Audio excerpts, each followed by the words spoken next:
Hey leaders, let's talk about your one-on-one meetings with your direct reports. Are you the one driving the conversation? Do you lead the agenda? Or is it your direct reports who do that instead?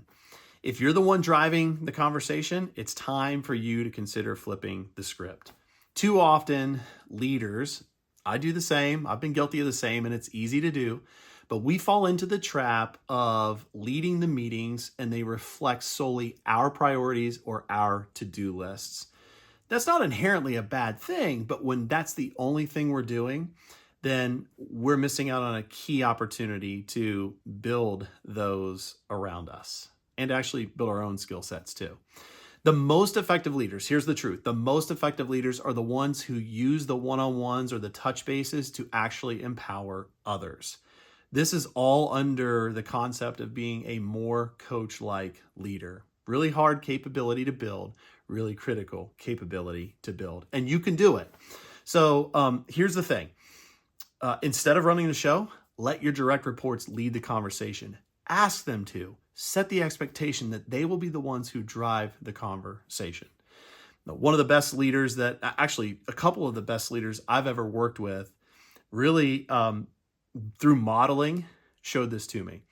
I knew not to show up to my touch bases and my one-on-ones without having a point of view or a few points of view on every single place where I was stuck in my role, whether it was a certain project or a certain program or a certain initiative. I came to learn and understand that I needed to be prepared with my own thoughts surrounding the challenges that I was facing. And these two leaders that I'm thinking of, they really modeled this really, really well for me. The simple shift when you ask your direct reports to bring the agenda and drive the conversation, this simple shift, hard to do, simple concept, really does three things. One, it builds ownership, much like I was saying for myself. These leaders, when they would do this, they really helped me take more responsibility for my work, right? It's like I had to own my problems. I had to own my challenges. Two, it boosts engagement.